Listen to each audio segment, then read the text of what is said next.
In the silent waters of the Gulf of Mexico, hundreds of steel giants stand motionless. Their time as titans of industry is over. Once they roared with power, pumping millions of barrels of crude from the depths of the earth, fueling nations, economies, and empires. Today, they are ghosts, abandoned, forgotten, left to rot far beyond the sight of the people they once served. But these aren't harmless relics. Beneath the waves, their wounds still bleed. Hidden wellheads leak slowly into the ocean, corroded pipelines snake across the seabed, and towering, rust-eaten frames sway in the current, one hurricane away from collapsing entirely. We've seen what happens when offshore drilling goes wrong, but what about when it simply stops? When the oil runs out or the profits dry up and the companies walk away, who is left to clean up the mess? Tonight we're going deep into the hidden crisis of abandoned oil rigs, why they're left to decay, who's responsible, and what could happen if we leave them untouched. This is Nature versus Infrastructure, Episode 5, Ghosts of the Gulf. The Gulf of Mexico, 600,000 square miles of warm, shallow waters stretching from Texas to Florida. Beneath this blue expanse lies one of the richest oil and gas reserves in the world. The story of offshore oil in the Gulf begins in the 1940s. The earliest platforms were little more than wooden piers built just a short distance from shore. Crews would haul equipment across planks, drilling by hand-cranked winches and early rotary rigs, technology that by today's standards was almost primitive. But necessity fuels invention. As oil demand soared, engineers realized they needed to go farther out, beyond the horizon where waves were rougher, winds stronger, and the seafloor much deeper. Wooden platforms gave way to steel legs driven deep into the seabed, anchored like giant nails. In the 1950s and 60s, fixed jacket platforms became the norm. Massive steel frames built on shore, then towed by barge into position and sunk into place. Welding crews worked in scorching heat, piecing together structures as tall as skyscrapers, but designed to vanish beneath the waves. By the 1970s, advances in materials and engineering unlocked the deep water frontier. Floating semi-submersible rigs, part ship, part drilling platform, could operate in depths over 1,000 feet, stabilized by huge pontoons and mooring lines. Drill ships soon followed, capable of moving from one site to another without the need for permanent anchoring. Helicopter pads became standard, allowing workers to be ferried to and from rigs in hours instead of days. Crews lived on site for weeks, sleeping in stacked bunks, eating in noisy mess halls, surrounded by the hum of diesel generators and the rhythmic pounding of the drill. Each leap in technology pushed the limits of human engineering and the risks. The Gulf transformed from open ocean to an industrial cityscape of steel. The Gulf of Mexico became the beating heart of America's offshore energy supply.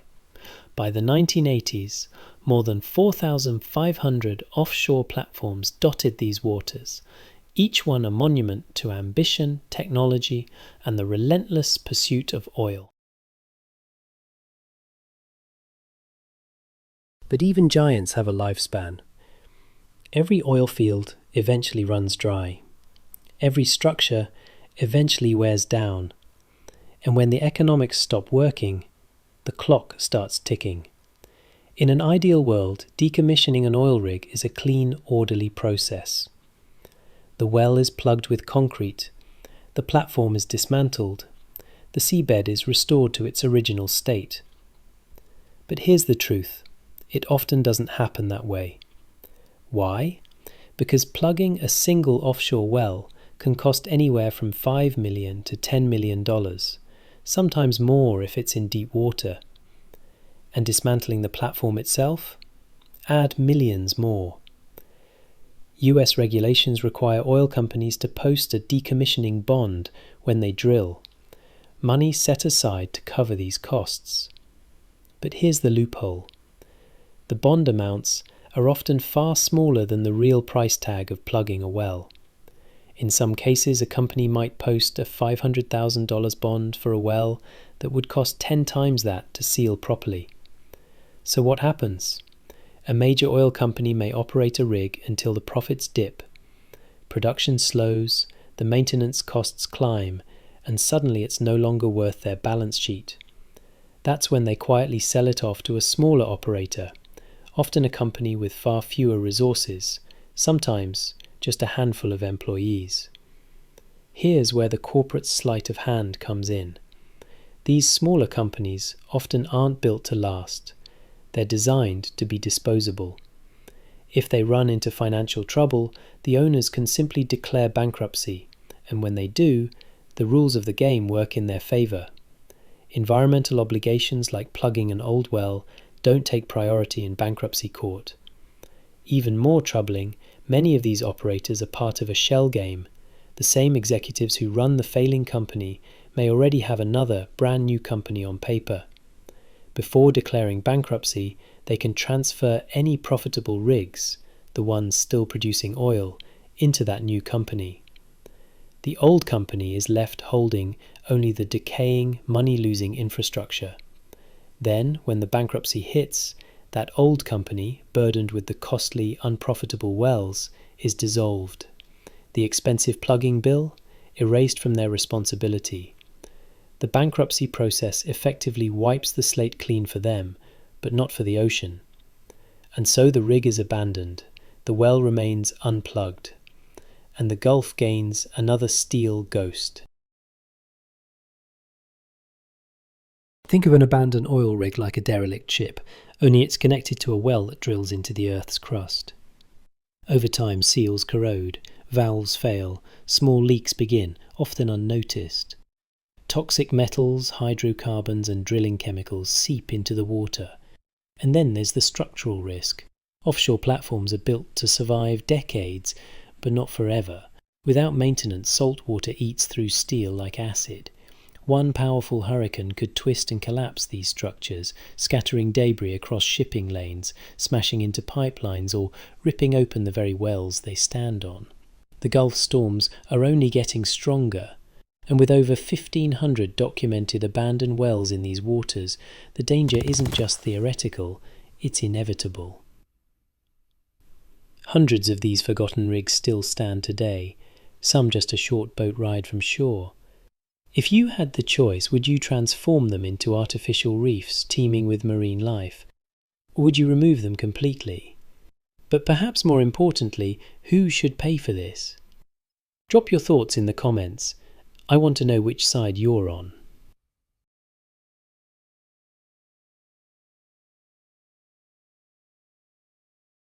The Gulf of Mexico is home to one of the most diverse marine ecosystems in the world. Shrimp, red snapper, sea turtles, dolphins, whales all share these waters. But abandoned rigs and wells are silent polluters. Heavy metals like mercury and lead leach into the water. Hydrocarbons seep slowly from damaged wellheads. Fishing nets snag and tear on submerged debris, and all of it worsens with each passing year. For the commercial fishing industry, these ghost rigs can be deadly.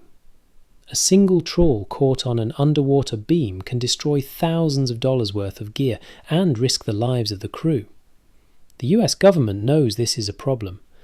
Agencies like the Bureau of Ocean Energy Management have documented thousands of inactive wells and platforms, but enforcement is slow. The process of tracking down responsible companies can take years, and by the time a lawsuit is resolved, the operator may no longer exist. If nothing changes, the cleanup bill could land in the laps of taxpayers, and that bill, estimates run into the tens of billions of dollars.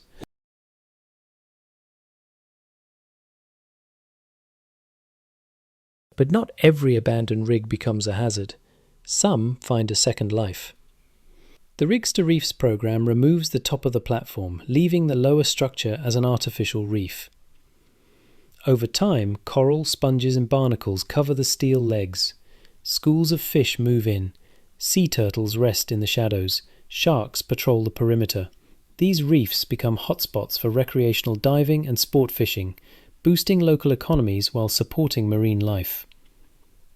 Others have been converted into offshore research stations or even prototypes for renewable energy platforms.